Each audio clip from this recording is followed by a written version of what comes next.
እዙይ ድምጽ ራዲዮ ኤረናዩ ክቡራት ሰማዕትና ናይሎም ዜና እንሆ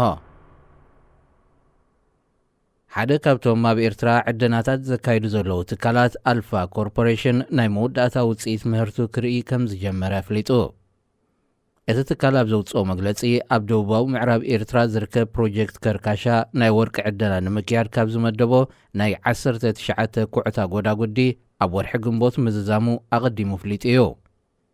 ካብዚ ናይ ወርቂ ኩዕታ ዞባታት ኣብ 3 ቦታታት ናይ 7 17 27 ሜትሮታት ኣዕጋቢ ውፅኢት ረኺቡሉ ከም ዘሎ ኣልፋ ኮርፖሬሽን ኣመልኪቱ ኣብ ዝሓለፈ 2 ዓመታት እቲ ትካል ኣብ ካልእ 3 ቦታታት ኤርትራውን ኣፈናዊ መጽናዕቲ ካይዱ ተስፋ ዝህብ ውፅኢት ረኺቡ ከም ዘሎ ፍሊጡ ኣብዚ ፕሮጀክት እዚ ኣልፋ ኮርፖሬሽን ናይ 13 ሚልዮን ዶላር ወፍሪ ካይዱሎ 135 ኪሎሜትር ካብ ኣስመራ ርሒቑ ዝርከብ እዚ ፕሮጀክት ኣብ 1920ታት ኢጣልያውያን ገዛእቲ ወርቂ ክዕድንሉ ጀሚሮም ምንባሮም ይፍለጥ ደቡባዊ ምስሓብ ሱዳንን ኢትዮጵያን ናብ ዝለዓለ ወጥሪ ኣብ ዝርከበሉ እዋን ወተሃደራዊ መንግስቲ ሱዳን ነቲ ምስሓብ ኣህጉራዊ መልክዕ ከትሕዞ ፈቲኑ ክብል መንግስቲ ኢትዮጵያ ከሲሱ ምክትል ቀዳማይ ሚኒስትር ኢትዮጵያ ደመቀ መኮንን ኣብ ሃገሩ ንዝርከቡ ኣምባሳደራት ብዕለት 30 ሰነብ ዝሃቦ መብርሂ ነቲ ብሓይልታት ትግራይ ዝተኻየደ ሽርሒ ዝበሎ ፍጻሜ መንግስቲ ሱዳን ናይ ገዛ ርእሱ ውሽጣዊ ጸገማት መሸፈኒ ይጥቀመሉሎ ክብል ከሲሱ ሰራዊት ኢትዮጵያ 7 ወተሃደራተይ ረሽኑ ብምባል መንግስቲ ሱዳን ሕነኦም ንምፍዳይ ናይ ከቢድ ብረት መጥቃዕቲ ክካየድ ምጅማሩ ኣቐዲሙ ተገሊጹ እዩ እንተኾነ ፈደራላዊ መንግስቲ ኢትዮጵያ ነቲ ፍጻሜ ዘሕዝን ኢሉ እኳ እንተገለጾ ኣብቲ ዞባ ብዝንቀሳቐሱ ዕጡቓት ምልሻ ዳ እምበር ሰራዊት መንግስቲ ኣይፈጸምዎን ክብል ምላሽ ይብሉ መንግስቲ ሱዳን ንሽምግልና ኢጋድን ሕብረት ኣፍሪቃን ሰጊሩ ብቐጥታ ናብ ውድብ ሕቡራት ሃገራት ክስ ምቕራቡ ካብቲ ገጢምዎ ዘሎ ህዝባዊ ተቃውሞ ንምግልጋል ኣቓልቦ ህዝቢ ንምጥምዛዝ ከም መመሳመሲ ይጥቀመሉሎ ክብል ምክትል ቀዳማይ ሚኒስትር ደመቀ መኮንን ዝገልጽ ውድብ ሕቡራት ሃገራት ዝርከቦም ዞባውያንን ኣህጉራውያንን ትካላትን መንግስታትን ክልቲኦም ወገናት ናብ ኩናት ዘምርሕ ተጻብኦታት ካብ ምግባር ክቁጠቡን ጉዳዮም ብልዝብ ክፈትሑን ምሕጽንታ ኣቕሪቦም እዮም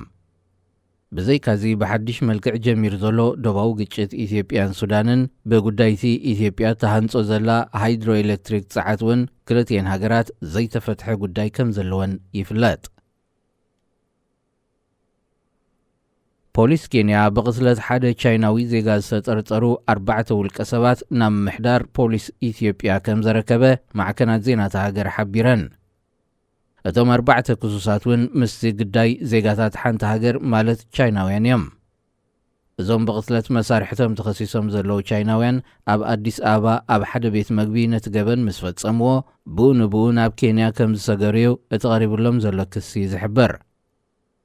ገበን ንምቁፅጻር ሓይልታት ፖሊስ ኬንያን ኢትዮጵያን ብሓባር ክሰርሑ ኣብ ወርሒ ለካቲት 2022 ስምምዕ ምኽታሞም ዝዝከር እዩ